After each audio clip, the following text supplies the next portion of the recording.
From the heart of Broadway, welcome to this Playbill podcast, a production of PlaybillRadio.com. In 1980, country music superstar Dolly Parton starred in the hit movie 9 to 5, along with Lily Tomlin and Jane Fonda. The film earned her 3 Golden Globe and 1 Oscar nomination and permanently established the theme song as the defiant anthem of the female office worker. Now Broadway is getting ready to say hello Dolly as she transforms the movie to a Broadway musical comedy.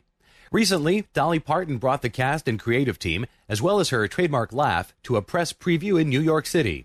Playbill's Robert Viagas brought our microphones to give you an exclusive sneak peek of the show, scheduled to debut on Broadway in 2009. You'll hear the murmur of eager journalists and the nonstop click of camera shutters, as well as the enthusiasm of the event's participants and a sample of the show's music.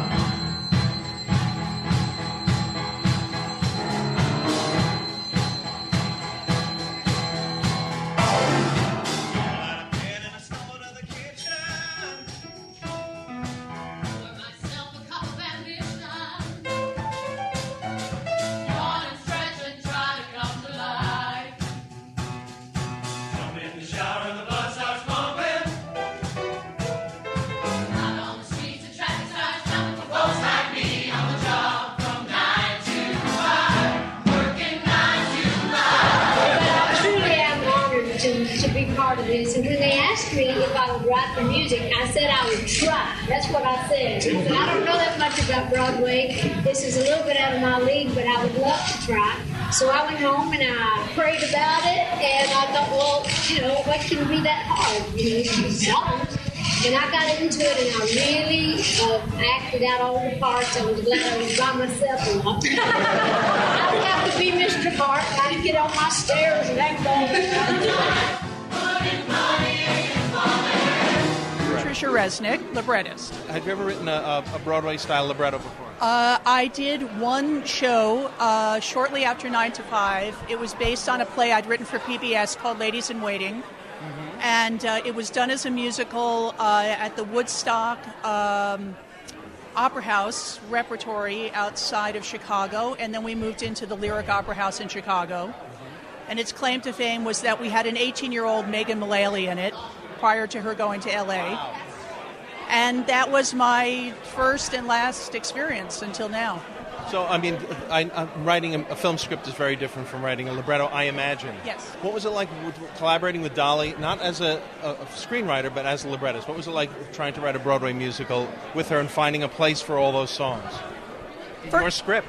Well, I have to start by saying Dolly is the template for what famous people should be like, and rarely are. She is the most generous, warm, funny, smart person in the world.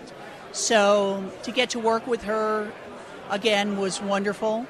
And the way that we did it was I went through my script, my movie script, and I kind of tried to turn it into some sort of a book, and I indicated places I thought songs might go.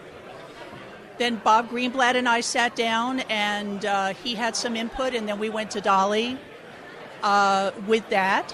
And then she started coming up with songs for those spots. And she agreed?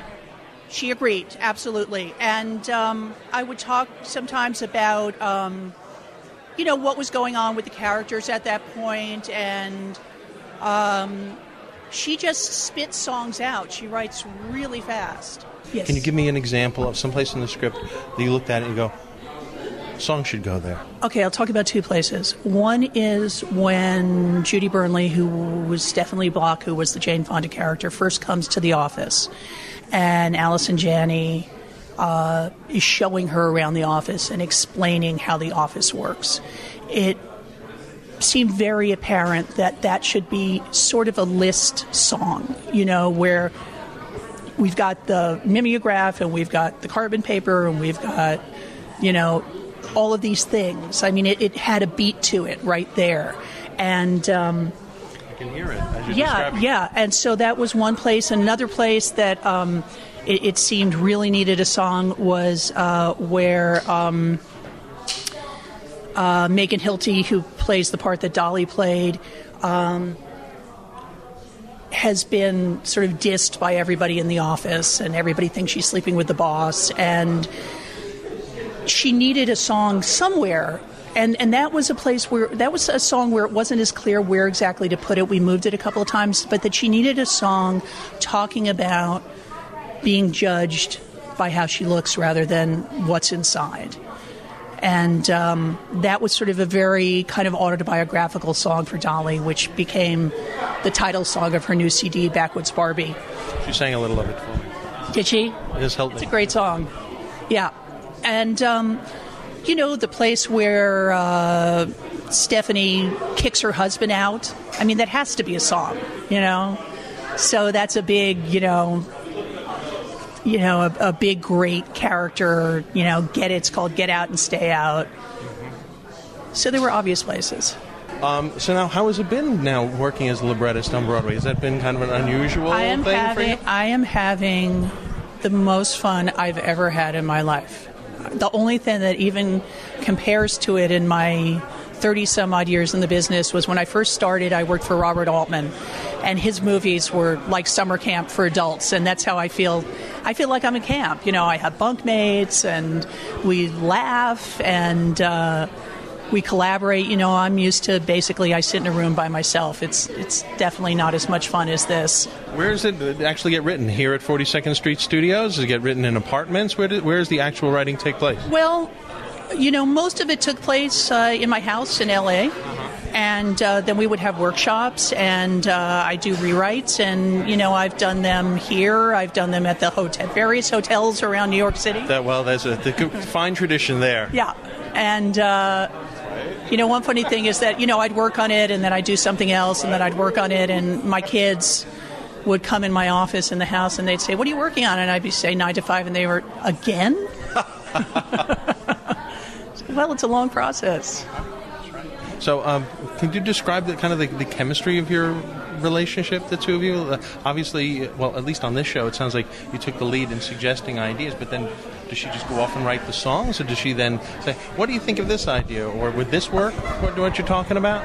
She would mostly, she's so fast. She writes so quickly that she would generally go off. Sometimes, like, we'd meet in L.A., and we'd all have a discussion about, well, this song, there needs to be a song here, or maybe this song isn't, exactly what we were thinking. We were on the wrong track, and we would talk about it. You've got a trunk. She has a But I mean, for this show. She's got a big trunk. And she'd go off, we'd finish working like at 6 or 7 at night. She'd go off and she'd come back the next morning with a new song, totally done. Again, classic style. Yeah. So classic pattern. She's. I can't say enough good things about Dolly and working with Dolly, and this whole. It's just the greatest group of people. Allison Janney. I mean, there's no divas. She was very humble. She wouldn't even say that Dolly had written a song for her. She kept saying Dolly wrote a song for the part, not for me. It's just a really great group, and each piece that's been added, it's just continued that way. So there's a wonderful feeling, and I hope the people who see it have half as much fun as we're having doing it. Who has the 11 o'clock number? Stephanie? Allison. She has a fantasy about being the first female CEO, with, chorus boys and people carrying her around. I imagine they haven't choreographed it yet. That's the way to do it. Yeah. But everybody has at least a number, if not two, all the leads, and a chance to, hopefully really show some deep character, not just sort of light, shallow top layer stuff.